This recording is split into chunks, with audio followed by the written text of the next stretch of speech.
Chapter 9. But the privations, or rather the hardships of Lowood, lessened. Spring drew on. She was indeed already come. The frosts of winter had ceased. Its snows were melted, its cutting winds ameliorated. My wretched feet, flayed and swollen to lameness by the sharp air of January, began to heal and subside under the gentler breathings of April. The nights and mornings no longer by their Canadian temperature froze the very blood in our veins. We could now endure the play hour passed in the garden. Sometimes on a sunny day it began even to be pleasant and genial, and a greenness grew over those brown beds, which, freshening daily, suggested the thought that hope traversed them at night, and left each morning brighter traces of her steps. Flowers peeped out among the leaves, snowdrops, crocuses, purple auriculas, and golden-eyed pansies. On Thursday afternoons, half-holidays, we now took walks, and found still sweeter flowers opening by the wayside under the hedges. I discovered, too, that a great pleasure, an enjoyment which the horizon only bounded, lay all outside the high and spike-guarded walls of our garden. This pleasure consisted in prospect of noble summits girdling a great hill hollow, rich in verdure and shadow, in a bright beck full of dark stones and sparkling edges. How different had this scene looked when I viewed it laid out beneath the iron sky of winter, stiffened in frost, shrouded with snow, when mists as chill as death wandered to the impulse of east winds along those purple peaks, and rolled down Eyre and home till they blended with the frozen fog of the beck. That beck itself was then a torrent, turbid and curbless. It tore asunder the wood and sent a raving sound through the air, often thickened with wild rain or whirling sleet, and for the forest on its banks, that showed only ranks of skeletons. April advanced to May. A bright, serene May it was, days of blue sky, placid sunshine, and soft western or southern gales filled up its duration. And now vegetation matured with vigour. Lowood shook loose its tresses. It became all green, all flowers. Its great elm, ash, and oak skeletons were restored to majestic life. Woodland plants sprang up profusely in its recesses. Unnumbered varieties of moss filled its hollows, and it made a strange ground sunshine out of the wealth of its wild primrose plants. I have seen their pale gold gleam in overshadowed spots like scatterings of the sweetest lustre. All this I enjoyed often and fully, free, unwatched, and almost alone. For this unwonted liberty and pleasure there was a cause to which it now becomes my task to advert. Have I not described a pleasant site for a dwelling, when I speak of it as bosomed in hill and wood, and rising from the verge of a stream? Assuredly pleasant enough, but whether healthy or not is another question. That forest dell, where Lowood lay, was the cradle of fog and fog-bred pestilence, which, quickening with the quickening spring, crept into the orphan asylum, breathed typhus through its crowded schoolroom and dormitory, and ere May arrived, transformed the seminary into a hospital. Semi-starvation and neglected colds had predisposed most of the pupils to receive infection. 45 out of the 80 girls lay ill at one time. Classes were broken up, rules relaxed. The few who continued well were allowed almost unlimited license, because the medical attendant insisted on the necessity of frequent exercise to keep them in health, and had it been otherwise, no one had leisure to watch or restrain them. Miss Temple's whole attention was absorbed by the patients. She lived in the sick-room, never quitting it except to snatch a few hours' rest at night. The teachers were fully occupied with packing up and making other necessary preparations for the departure of those girls who were fortunate enough to have friends and relations able and willing to remove them from the seat of contagion. Many, already smitten, went home only to die. Some died at the school, and were buried quietly and quickly, the nature of the malady forbidding delay. While disease had thus become an inhabitant of Lowood, and death its frequent visitor, while there was gloom and fear within its walls, while its rooms and passages steamed with hospital smells, the drug and the pastel striving vainly to overcome the effluvia of mortality, that bright May shone unclouded over the bold hills and beautiful woodland out of doors. Its garden, too, glowed with flowers. Hollyhocks had sprung up tall as trees, lilies had opened, tulips and roses were in bloom, the borders of the little beds were gay with pink thrift and crimson double daisies, the sweet briars gave out morning and evening their scent of spice and apple. apples, and these fragrant treasures were all useless for most of the inmates of Lowood, except to furnish now and then a handful of herbs and blossoms to put on a coffin. But I, and the rest who continued well, enjoyed fully the beauties of the scene and season. They let us ramble in the wood like gypsies from morning till night. We did what we liked, went where we liked. We lived better, too. Mr. Brocklehurst and his family never came near Lowood now. Household matters were not scrutinized into. The cross housekeeper was gone, driven away by the fear of infection. Her successor, who had been matron at the Lowton dispensary, unused to the ways of her new abode, provided with comparative liberality. Besides, there were fewer to feed. The sick could eat little. Our breakfast basins were better filled.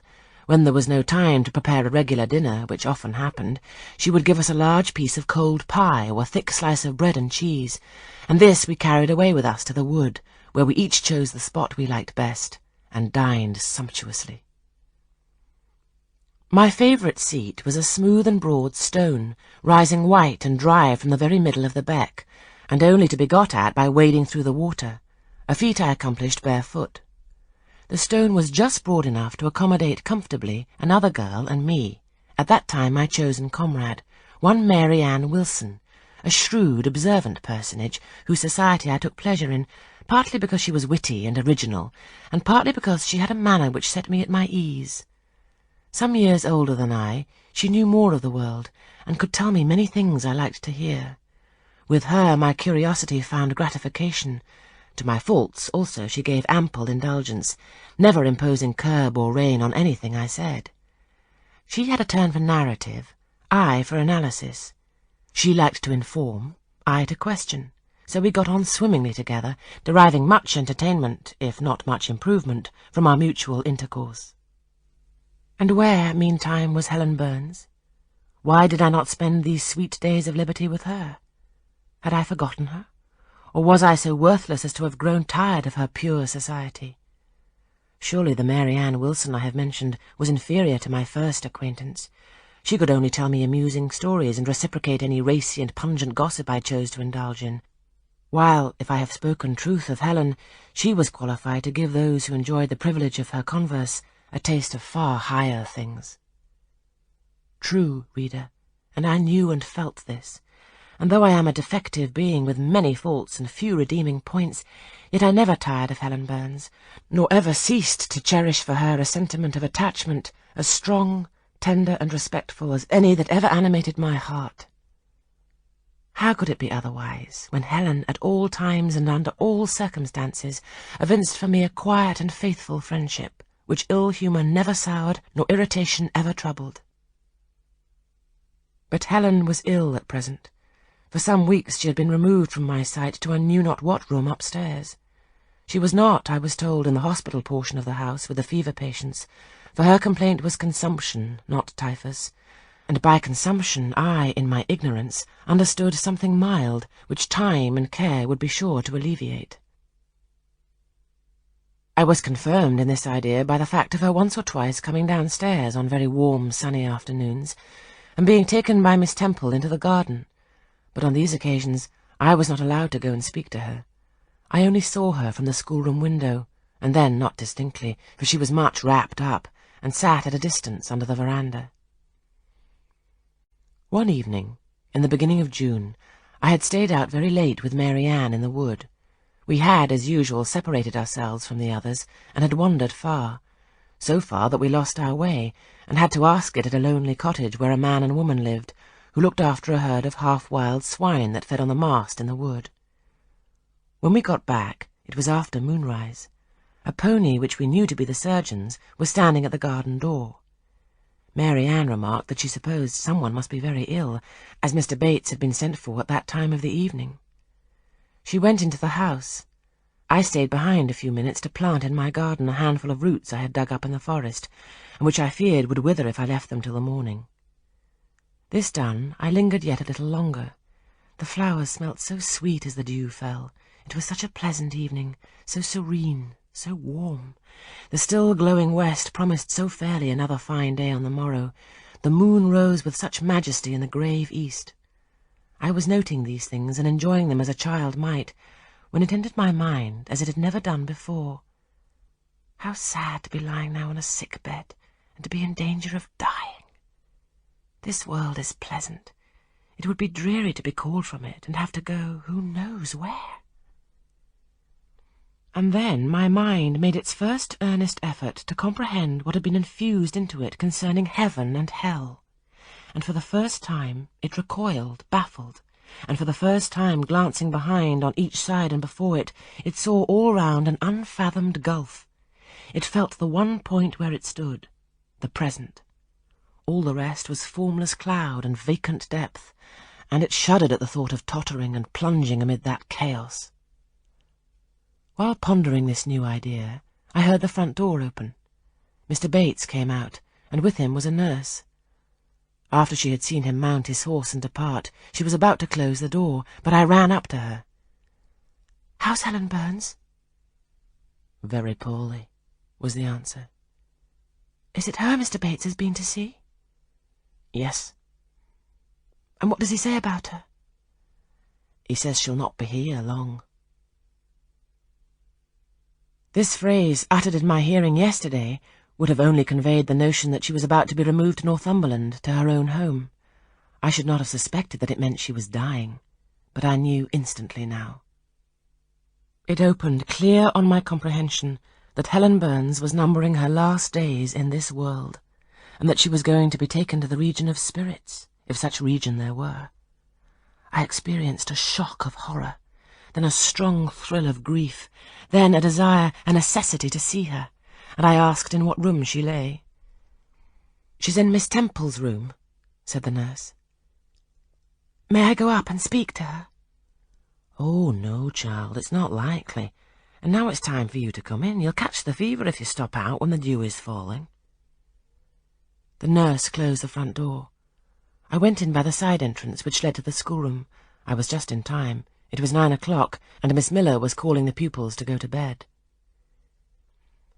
It might be 2 hours later, probably near 11, when I, not having been able to fall asleep, and deeming from the perfect silence of the dormitory that my companions were all wrapped in profound repose, rose softly, put on my frock over my nightdress, and without shoes crept from the apartment, and set off in quest of Miss Temple's room. It was quite at the other end of the house, but I knew my way, and the light of the unclouded summer moon, entering here and there at passage windows, enabled me to find it without difficulty. An odour of camphor and burnt vinegar warned me when I came near the fever room, and I passed its door quickly, fearful lest the nurse who sat up all night should hear me. I dreaded being discovered and sent back, for I must see Helen. I must embrace her before she died.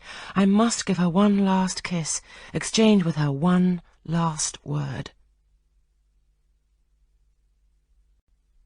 Having descended a staircase, traversed a portion of the house below, and succeeded in opening and shutting without noise 2 doors, I reached another flight of steps. These I mounted, and then just opposite to me was Miss Temple's room. A light shone through the keyhole and from under the door. A profound stillness pervaded the vicinity.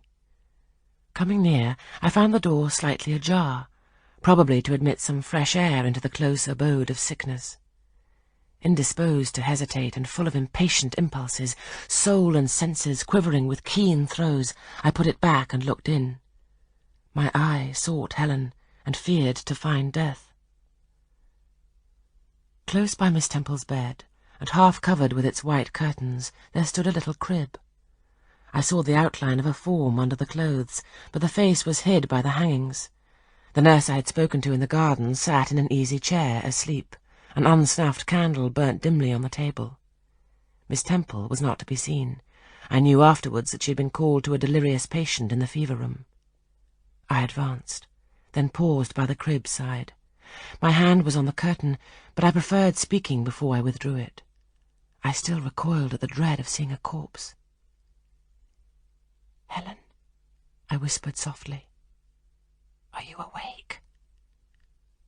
She stirred herself, put back the curtain, and I saw her face, pale, wasted, but quite composed. She looked so little changed that my fear was instantly dissipated. "Can it be you, Jane?" she asked in her own gentle voice. "Oh," I thought, "she's not going to die. They are mistaken. She could not speak and look so calmly if she were. I got onto her crib and kissed her. Her forehead was cold and her cheek both cold and thin, and so were her hand and wrist, but she smiled as of old. "Why are you come here, Jane? It's past 11 o'clock.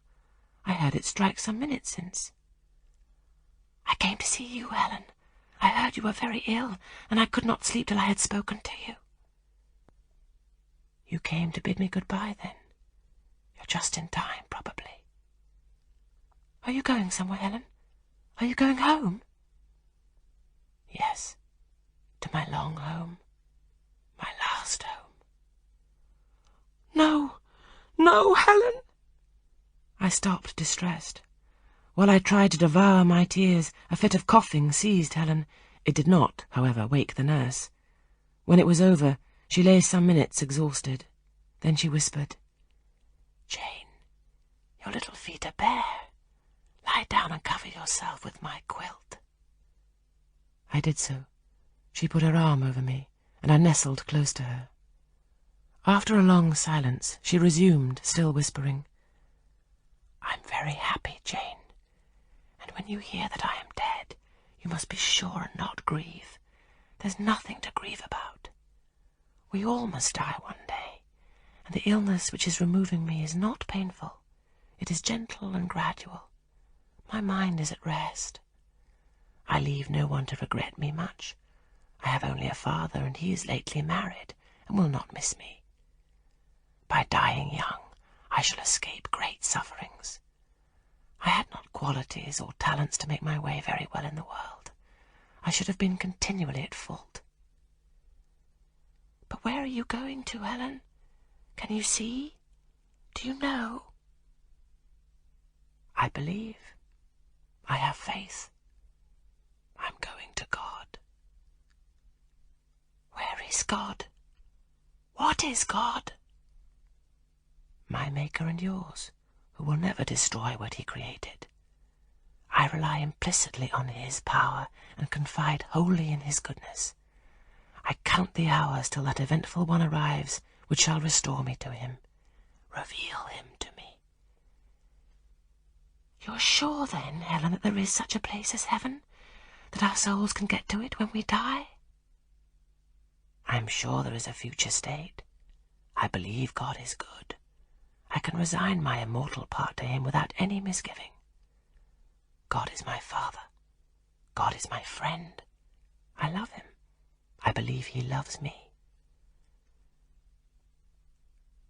"And shall I see you again, Helen, when I die?"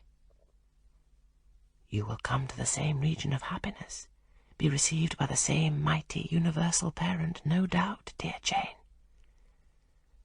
Again I questioned, but this time only in thought. "Where is that region? Does it exist?" And I clasped my arms closer round Helen. She seemed dearer to me than ever. I felt as if I could not let her go. I lay with my face hidden on her neck. Presently she said in the sweetest tone, "How comfortable I am. The last fit of coughing has tired me a little. I feel as if I could sleep. But don't leave me, Jane. I like to have you near me." "I'll stay with you, dear Helen. No one shall take me away." "Are you warm, darling?" "Yes." "Good night, Jane." "Good night, Helen." She kissed me, and I her, and we both soon slumbered. When I awoke, it was day. An unusual movement roused me. I looked up. I was in somebody's arms. The nurse held me. She was carrying me through the passage back to the dormitory. I was not reprimanded for leaving my bed. People had something else to think about. No explanation was afforded then to my many questions. But a day or two afterwards I learned that Miss Temple, on returning to her own room at dawn, had found me laid in a little crib, my face against Helen Burns's shoulder, my arms round her neck. I was asleep, and Helen was dead. Her grave is in Brocklebridge churchyard. For 15 years after her death, it was only covered by a grassy mound, But now a grey marble tablet marks the spot, inscribed with her name and the word Resurgam.